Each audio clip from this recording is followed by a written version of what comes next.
Hey guys, it is Christina here for part 3 of the Radical Responsibility series. Just getting the camera all sort of sorted. Fingers crossed. It's a little bit squiff. Anyway, let's just get on with it. Just do it, Christina.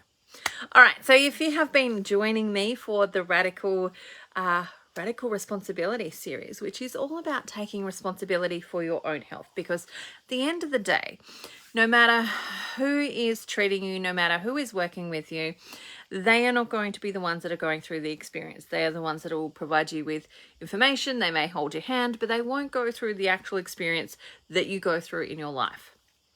And so we have to get to this space of understanding that it's actually our responsibility to maintain, care, and look after our own health, whether it be from an emotional, physical, or well-being point of view. Hey, Karen, nice to see you here. So it is our responsibility to take care of our own health. We cannot expect other people to do that for us. We can utilize and we can trust and we can get support and we can do all of those things. But at the end of the day, the decision-making process comes down to us. We need to be the ones that make the decision about what we do with our health and how we manage our health. And I would like to welcome you all to the conversation. So if this is the first video you're joining me on, there are 2 others that are going to be available for the next 3 days, and then they will come down. I give you the opportunity to go watch them because we talk about the 3 different sort of phases that I see that need to be crossed in order to actually get to that space of taking radical responsibility for our own health. So if you're new to my page, welcome. My name is Christina. I am a naturopath, herbalist, GAPS practitioner, and life coach. And if you are on live with me, say hi, let me know you're here. I love to feel you here. Hashtag live vibes, or if you're watching the replay, hashtag replay as well. So this is, like I said, part 3 in a series of taking radical responsibility for your health. So part 1, we talked about mindset and how important it is to look at renewing our mind, because our actions come out of our thoughts. And so if we want different actions, we need different thoughts. And that requires us to do some of the inner work to actually uncondition ourselves from the conditioning that we've received growing up, to create new meanings and to create new beliefs and values around our health. And you're more than welcome to come and join me for Unlimited, which is 4 months of doing just that, starting on Monday. The next one that I talked about was, what are some of the steps that you can take to actually action? Because it's all good to be talk, but in order for us to create physical results, we need to physically take the action as well. So what are some of those actions? And that was yesterday's video, which is in transition. So we're transitioning from where we currently are to the health that we currently want by taking step by step. It doesn't need to be perfect. It doesn't need to be 100% tomorrow completely done. Like, there are some health crises where we need to get to that place a little bit quicker.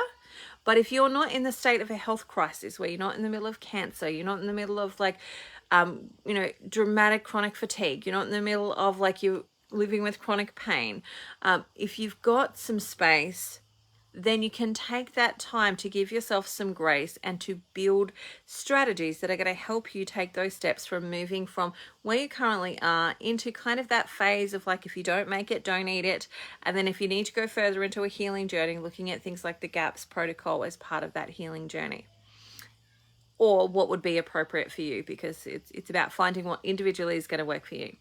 Now, the third phase for this for me is when we start to move into that space of taking radical responsibility for ourselves and our health and our families, we have to move into transference.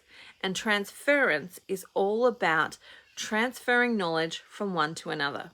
Now, there is all of this beautiful ancient knowledge and wisdom that has been previously passed down from generation to generation to generation.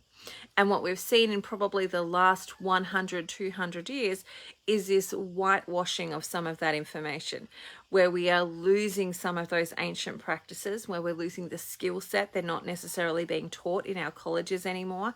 They're not necessarily being passed down and handed down, or they're being, they've got labels thrown like quackery at them, all that type of stuff. Things that actually used to be very much a part of a holistic medical practice is now alternative. and as opposed and not called traditional like it was our traditional health.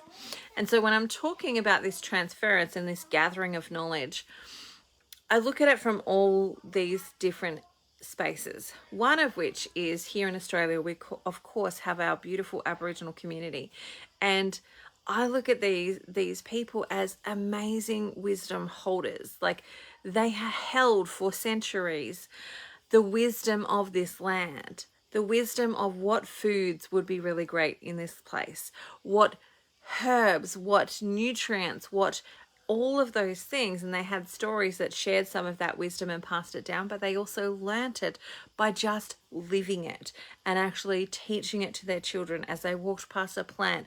This is what we eat. Yum, it tastes good. Or this is what we don't eat because it's poisonous. Or, all of that beautiful knowledge and wisdom.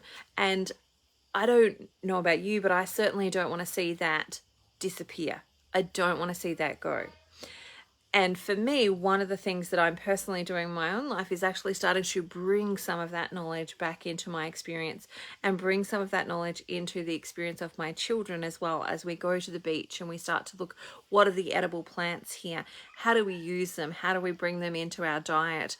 How do we now bring some modernism to that as well? Like, how do we add it to, say, something that we would eat as a salad, and adding things like pig face to that, and adding things like the sea lettuce to that, and bringing in seaweed that we have collected and dried and harvested, and utilizing that as that beautiful nutrient of iodine, which is really fantastic for our thyroid function.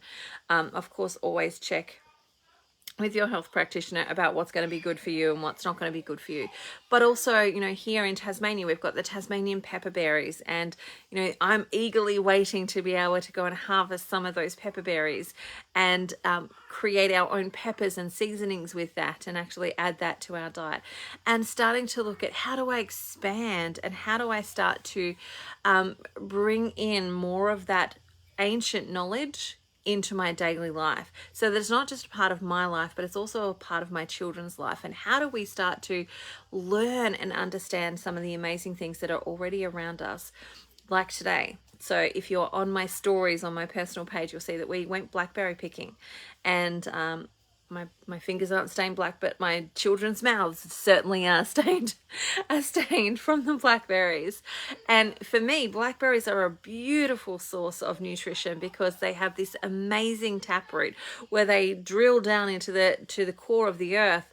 And, this is why blackberries are so hard to get rid of, because they have this really long taproot. And what they do is, with their taproot, they bring up the nutrients that are lower down in the surface. And they bring that up into their fruit and into their leaves, all of which can be used for both, nutritional medicine, but as well as that herbal medicine as well. And hopefully my children aren't too loud in the background. I hear them having a bit of a fight. They should be getting ready for bed. But as we start to learn and we start to cultivate this knowledge and we start to transfer from one person to the next, and that's what transference is all about, is actually learning and gleaning and gathering the knowledge so that we understand, how does our body actually work? How do the herbs around us actually work? How do the nutrients around us actually work? How do we bring them in? Where do we gather them from? What foods do we have actually around us right now that we don't even know that we can eat? So I mentioned yesterday when I was talking about food in particular, that one of the first things I do when I'm about to go make sauerkraut is that I go through my garden and I just have a look and see what's there. And I find like dandelions that are growing in my grass, and I find plantain that's also there. It's readily available in my area. I might find some nettle as well, which is definitely, I've got nettle in my backyard. I might go and get some of the blackberry leaves or the raspberry leaves. I might get some grape leaves. I might get some sorrel and some other things that are actually just randomly growing in my yard that I haven't necessarily planted, but that's just because they're wild. They're herbs that are available in that space.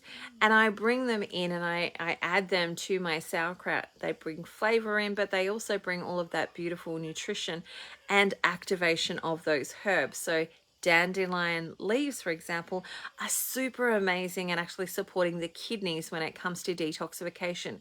The roots are really good for the liver, but the leaves are really good for the kidneys, and the flowers are nutritional. And so the whole part of the dandelion can provide benefit for me.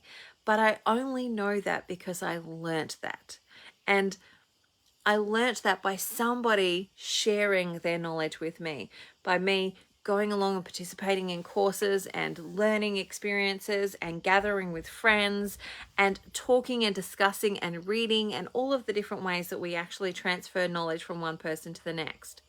So again, when I'm talking about this space of taking radical responsibility for our health, looking at how can I use what's already available, and this is one of the discussions that I have been having with my students in my herbal tea course as well as my herbopathy course, having this discussion about how amazing and magical nature seems to me, that when we interact with it, when we actually go out into our yard and we put our feet on the ground and we do that on a regular basis, the earth connects with us. It vibrationally, EMF, energetically connects with us. And information is shared between the earth and my body and the earth. And that sharing of that information then means what the earth does is it brings forth things that my body needs. So I'll find herbs in my garden that I haven't planted, that maybe haven't been there before, but suddenly have come up. And those herbs are very often the herbs that I actually need for my body. Knowing that herbs are not just about the action of the actual herb, but they're also about the nutritional content that they actually have. So for example, I know when we first moved in here, we dug up a bit of a garden and none of the things that I planted actually grew. But what did come up was nettle, loads and loads of stinging nettle. And stinging nettle is a beautiful, nourishing herb.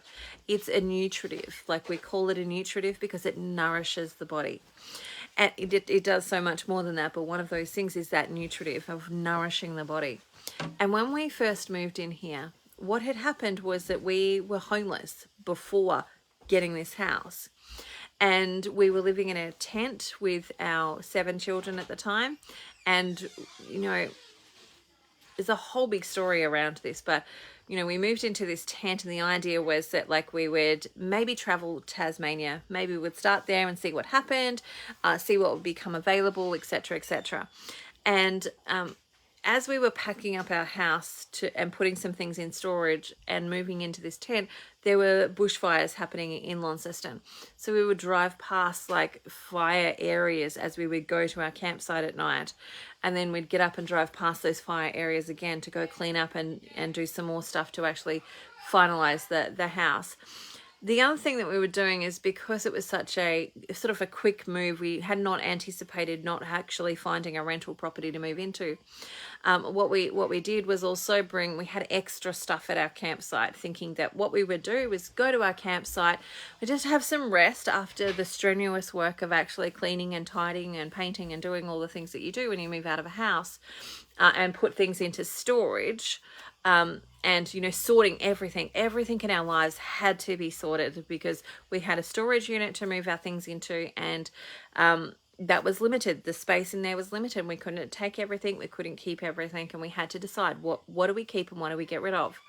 And that was a massive culling process that we had 2 weeks to really do. And what we did was when we moved to this campsite was we had extra stuff. And the idea for us was that we didn't know what was going to happen next, but we thought what we would do in the interim was maybe travel around camping at various different locations. And so we had extra stuff at this campsite, and our idea was after we'd had a bit of a rest that we would go through and go, okay, what's going to be appropriate for us to take with us on the road and travel around, and what else here needs to go into storage. And so before we got to that point, like we had just did a whole lot of washing. And as we were driving back from washing back to our campsite, it started to pour, and not just pour, it like seriously, like so much water. And like our tents could not hold up this stuff. So there we are with the kids in the car, trying to pack up this campsite because it started to flood. And oh gosh, we were packing up everything, and the kids wanted to get out because they were sick of being in the car. I'm like, no, stay in the car, we don't need you wet too. And we had more things than we could actually pack into our trailer and into our van. So we had to make the decision to leave some things behind, and thankfully the caravan place were like, yep, just leave them there, you can come and get them another time. And, you know, I was thoroughly exhausted at that point, having moved out of a house, moved into like homelessness, living into a tent, and then having a flood and getting rid of all like extra stuff. Like we got to the point where we couldn't fit any more things in. And so we were just grabbing stuff and throwing it in the bin, because that's all we could do at that moment in time with the downpouring and the flood that was there. And we had to get to safety. And so that was our experience before we moved into this house, and then of not knowing where we were going to live, all of those types of things. And then I dig this garden, and none of the food that I grew, I planted broccoli and cauliflower and all of the things, none of that actually grew. But what did grow was nettle. And it came up pretty quickly. And like I said, nettle is this nourishing herb. So if you think about the experience that we went through just before it, what we needed when we moved here was a lot of nourishment. We needed to refill our cups. We needed to find a safe place and just kind of like let everything out. And that nettle was one of those beautiful herbs that we can cook with. You can put it into soups. You can make stinging nettle soup. You can add it as a herb. You can have it as a tea. You can do all sorts of things with stinging nettle. You just don't want to be touching it. If you do touch it, however, it often grows, like what often grows near it is yellow dock, and yellow dock helps with the stings. So there's this beautiful synergy in nature that something that grows quite near it also helps with the pain of, like, if you're touching stinging nettle. And so me getting it in contact with the soil, allowing the soil to brought forth the beautiful herb that we needed, which was that stinging nettle, which is packed full of B vitamins, so it's going to lift up your energy sources. It's a real nourishing one. If you've got low iron, nettle is often one of the herbs that we turn to actually help support iron production, all of that type of stuff. And so it's this beautiful herb that's got these amazing nutrients in it, as well as that nourishing support. And so for me, when I'm looking at herbs, I'm looking at this beautiful synergy between us connecting with the earth, getting our feet in the earth, feeling it, touching it, and then this communication between our body and the actual planet. And then the planet brings forth the things that we actually need to help us. And you might find this in your own yard if you actually went out into the backyard, where maybe you take your shoes off and you started to see and started to just become aware of, what are the weeds that are growing in my area? What are the weeds that are growing here? And quite often you might find that if you actually look them up and you do a bit of plant ID, that you actually find that those herbs are likely to be herbs that you actually need. And it's the same with flowers. So we have this beautiful vibrational plant medicine called flower essences. And flowers are a part of our actual life. Like, we as humans use flowers as celebrations. When we've got a wedding, we have flowers. When we have a death, we have flowers to celebrate and to mourn and to grieve that person. We also have flowers, like we might give flowers to somebody that we love. We might have flowers in a part of many of our different celebrations and ceremonies. If you have somebody who's sick, you might send them some flowers, because those flowers help to make them feel happy. And so we send those flowers as a gift and a token, but also knowing that the vibration and the energy of those flowers can help to make us smile and feel loved. And the same as, like I just explained with the nettle, can happen with flowers as well. You might find that if you look around, that there are some flowers that really draw you. They really draw your attention, and you just love them. Like, you can't stop looking at them, and you want to smell them, and you maybe want to touch them. Those flowers are often giving us gifts. And when we tap into this ancient wisdom that has been previously passed down through generations, we actually can receive from the planet this beautiful healing, both on a physical level, but also on an emotional level as well. And that's when we're talking about herbopathy. That's what we're talking about. We're talking about herbs, and we're talking about homeopathy. Then we're talking about flower essences and how to make these beautiful healing formulas for ourselves.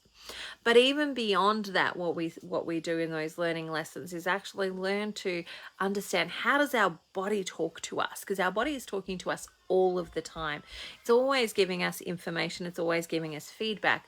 Now, if you are like me and you're a strong constitution, sometimes it takes our body quite a bit of yelling and screaming to get our attention, because strong constitutional types, we're strong, we're head, we're mind over matter. We can think our way through things. Like we can go, I willpower ourselves into doing stuff because we have strong mental energy. And what that often means is that we can stop feeling in our body. And so we can ignore the symptoms that our body is giving us. We can ignore the feelings that we're having, and we can think our way through things. Which means that sometimes our body has to knock pretty loud to get our attention. Whereas if you are a less resilient constitutional type, for those people, their body is constantly giving them messages, and sometimes they're like, would you just shut up and stop telling me? Because like, I just want to be like everybody else and I want to ignore this. But they often get those symptoms very early on. Like they're the person that knows they're coming down with a cold before they've even had their first sniffle. Whereas, the strong constitution, it's like, oh, now I'm in bed and I can't get out. I've got a cold. And so, we have some variations on a spectrum in between those spaces as well. And so our body is constantly talking to us. It's constantly trying to give us information and tell us what's actually happening. Because if you think about it, you have 1 trillion cells in your body right now that are wanting you to live, that are cheering you on, that are gunning for you to survive and thrive. Like, every cell in your body wants you to thrive. And in order for you to thrive, it has to tell you what you need to do to continue to thrive. Now, there's all this stuff that gets in the way of us, of that messaging, and some of it is our conditioning. So like I mentioned on the first call, part 1, that when we're born, we'll often, if we've got parents that are demand feeding, for example, we'll cry, they'll recognize we're hungry, or they'll finally figure it out. They'll feed us. When we're done, we stop eating and we're full until the next time we cry. And so we're born often responding to those needs, and our parents hopefully are responding to those needs as well. But then somewhere along the way, we get conditioned to have meal times. So it might be 7 a.m., it might be 12, it might be 6 p.m., whatever it is, time in your household that we go, oh, look, at the clock, it's time to eat, versus listen to the body, it's time to eat. And so we get conditioned out of listening to our body along the way, and we learn to ignore the feelings that our body has. We also have experiences where we may go to some medical professionals and we tell them that this is how I'm feeling and this is what's going on for me. And they may say, there's nothing wrong with you. It's all in your head. Or look, we've done the bloods are all fine. You're fine. This is just what happens when you turn 40. This is just what happens when you hit this age. This is just what happens when you're a busy, tired mum. This is just what happens when blah, blah, blah. And the truth is, it's actually not just what happens. It's your body telling you that something is wrong. And the number of times I have had patients where they have gone and sought and seeked out support for their journey along the way, and they've been told, nope, there's nothing wrong. And so, okay, they talk themselves into, oh, well, this is just how life is and I need to get used to it, until they get to the point where they're really chronically sick, and then they have to do something about it. But it started with that little inkling at the start where they just didn't feel themselves anymore and they just felt funky. The same happens with the women's female period. So the female period is another one of those things for me where a young girl has got a period and she's got lots of pain with it. She's got lots of bleeding with it. And so they maybe go to a doctor and they say, this is what's going on. The doctor then says, okay, well, we'll put you on the pill and that will solve the problem.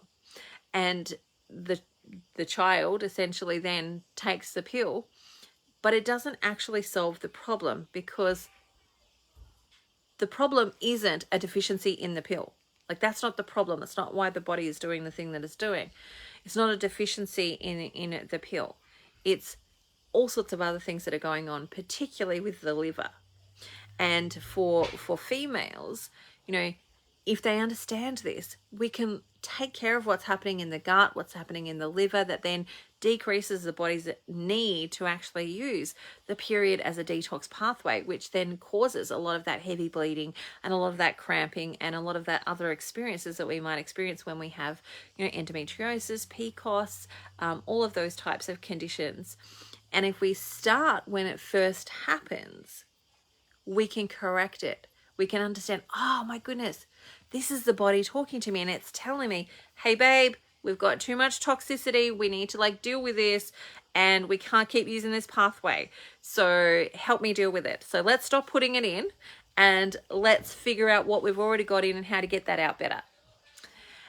And when we know what the language of the body is, and when we're able to interpret the messages that it's telling us, we can correct these things before they become a problem.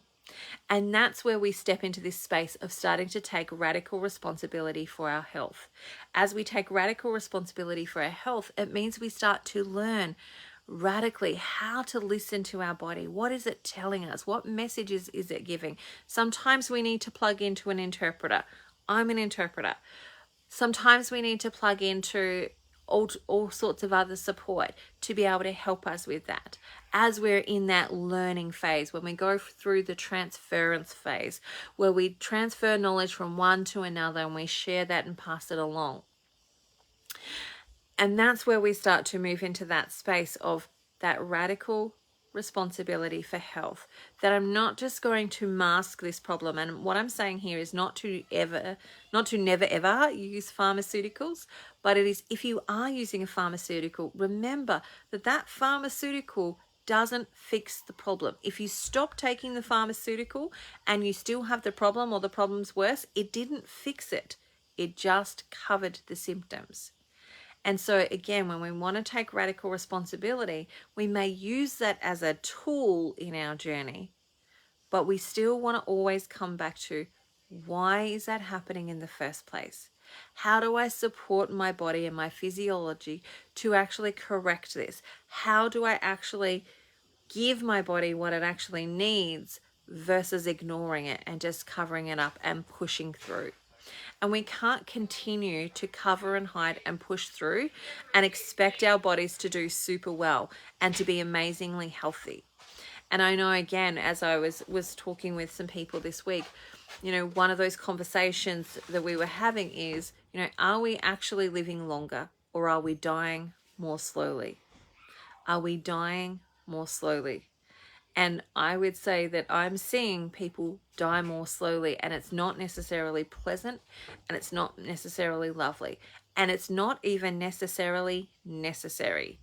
Because if we learn and understand how our body communicates with us, the language, and learn to be able to interpret the messages that it's giving us, but also connect back into that ancient wisdom of plant medicine, of food, of all of that type of stuff, and learn, okay, we live in a modern world now, which has modern differences, including our farming cycle. How do we make up for some of the things that we have lost because of the things that we have gained in our modern life? So one of the things that's coming to mind in particular is, for me, I don't love to use a lot of supplements. I like to be very specific when I'm using supplements for specific reasons for the individual that's actually using it. So specific people, specific reasons that we're using that supplement. But there are a few things that I recommend that people would consider having in their household long term, and they're mostly food-based sort of supplements. And one of which is things like colloidal minerals. So colloidal minerals are made up of all sorts of trace minerals, and we need these trace minerals to do particular functions in our body.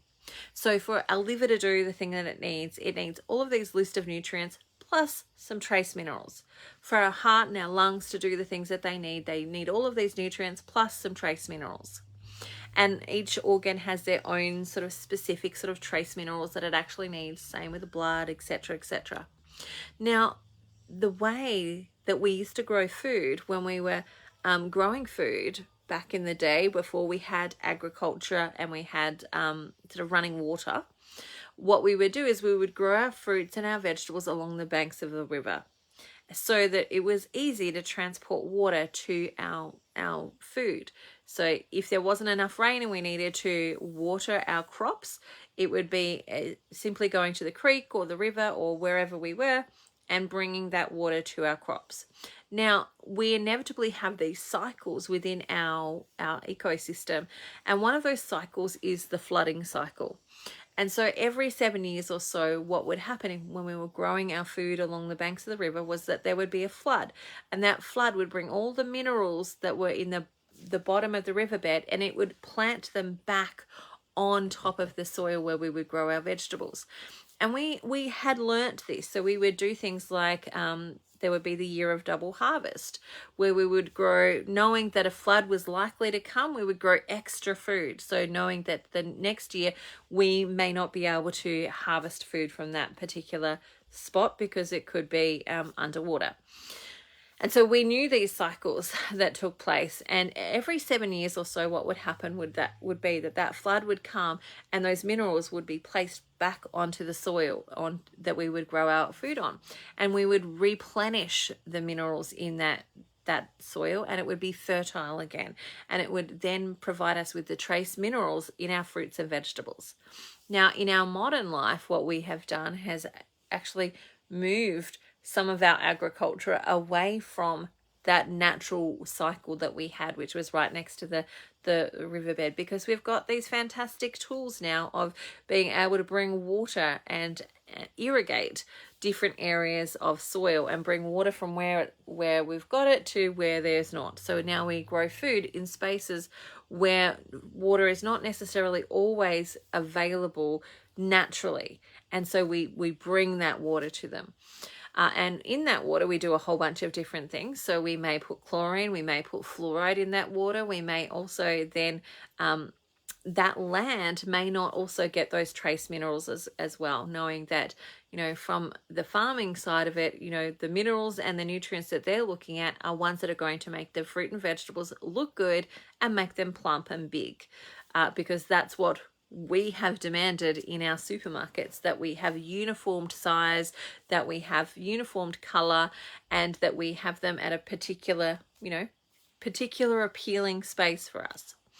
And so they put the things that are going to make the vegetables do that in, which means that we often miss out on things like flavor, we miss out on trace minerals, we miss out on all sorts of stuff. Now, we are seeing a revitalization of that type of farming where we're looking at regenerative farming, which is fabulous, and I'm super excited about regenerative farming. But that takes time. And in that time, what we have lost is a lot of minerals.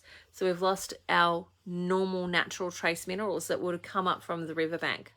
And so when it comes to supplements, that's one of the ones that I think about replenishing and replacing by taking a colloidal supplement. And I do have the Changing Habit one is behind me. There are a couple of others that I use, like King Island, the King Island colloidal minerals. I also like the Modea minerals as well. Those are all ones, and I like to rotate them because each will have their own different mineral profile, and they're all food-based ones. So, and there are other ones out there. I'm just talking about ones that I've personally checked out, so I know how they actually produce their minerals and so on. So I'm happy to share them.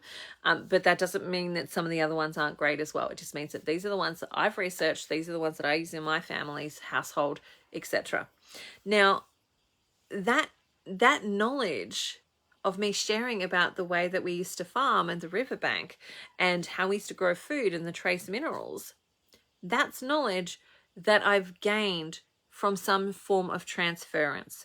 So I've gained that from books that I've read, I've gained that from people that I've spoken to, I've gained that from mentors that I've had, I've gained that knowledge from courses that I've been in, and accumulated that knowledge. And that is this phase 3 of what it takes in regards to start taking radical responsibility for our health. And that is to start gathering and gaining the transference of knowledge. And that requires things like reading books, doing courses, learning lessons, exploring.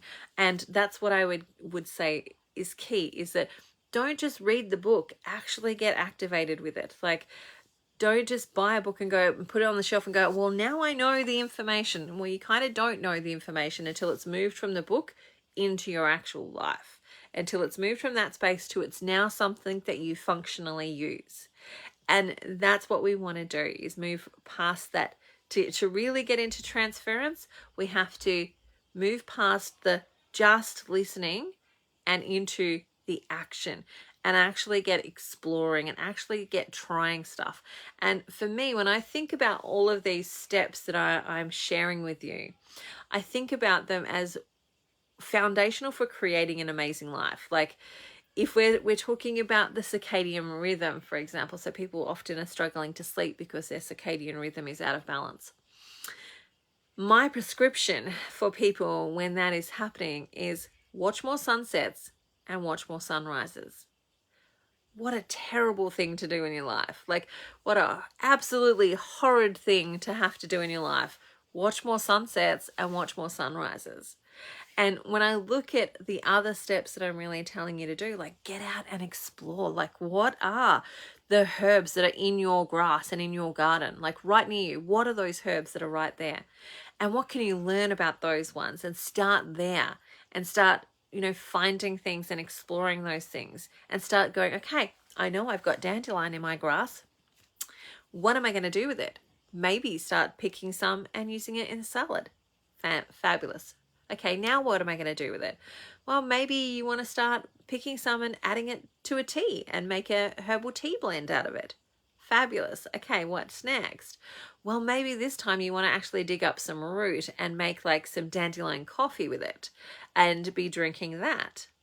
Fabulous. Okay, what else? Well, maybe now I've done the tea and I've added it into my diet. Maybe I want to start making some herbal tinctures with it. Great. So let's learn how to do that.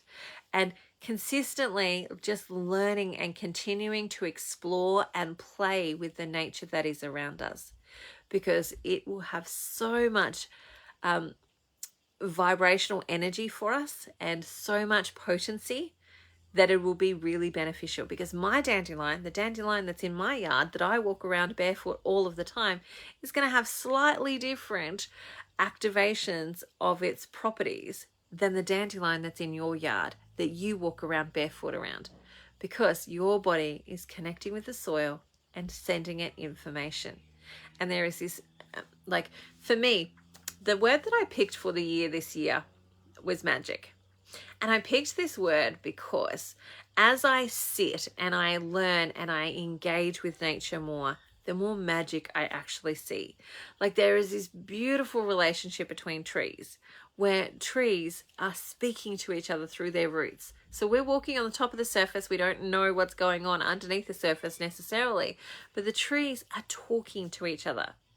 Mushrooms do the same thing. They have these beautiful messages that they can send. And I love listening to scientists who are studying mushrooms, because, they will say mushrooms have a sense of humor.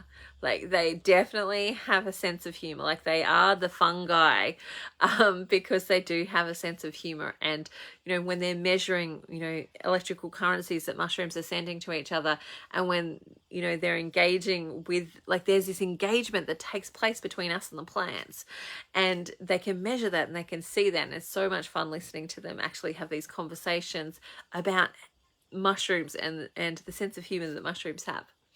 But all plants are communicating with us on some level, whether it is, here's one study that I've seen. Well, it's not really a big study. It's just kind of like an experiment. And you can do this experiment yourself. But it is a person who's got the exact same plants. They're all potted up exactly the same. They water them the exact same way. but they talk to them differently. So they go to the one plant and they yell, abuse at it. They go to another plant and they go, oh my gosh, you're the most amazing plant ever. You're so delightful. And then they ignore the other plant. And you can see the difference in those plants, the plants where they're talking to it and they're like, oh, you are so beautiful. You are an amazing plant. I love you. Thank you for being here. That plant flourishes. The plant that they abuse, tends to be wiry and thin. And the plant that they ignore tends to die.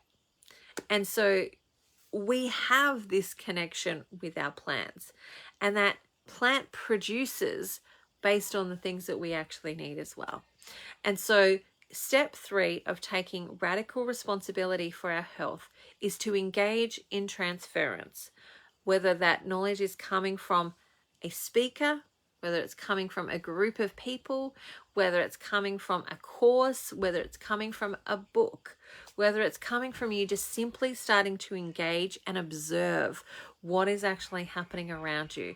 That is that next phase of learning how do we use our plant medicine, whether it be food, herbs, essential oils, flower essences. How do we use that to actually support our bodies and manage some of those really simple sort of health conditions that we actually have, like, making fire cider, which is like, onions and apple cider vinegar and honey. You can add a whole heap of other stuff in there too, like some chilies and some garlic and so on. There's all sorts of these beautiful traditional remedies that are amazing, simple things that you can make at home, you can have available for you. And you can use that to amplify and support your health in so many different ways. But you only know how to do that by tapping into some of that knowledge and that wisdom around it, and tapping into learning the language of our body, learning how our body is trying to talk to us and what it's trying to say to us when it is giving us feedback, which is the symptoms that we are experiencing. And those symptoms are just that feedback that our body is trying to communicate with us and tell us what it actually needs. And depending on what type of constitution you are, depends on how loud the body has to knock to get your attention to take care of it. Because every cell in your body is wanting you to win, it's wanting you to thrive, it's gunning for you. And I look at the body and those symptoms as a superpower, because it's giving us real-time information as to how we need to support it, if we are willing to listen, and if we are willing to get out of the way with our conscious and subconscious conditioning, so that we can listen to it, so that we can stop ignoring it like we have been trained to do since the moment we move from demand feeding into scheduled feeding.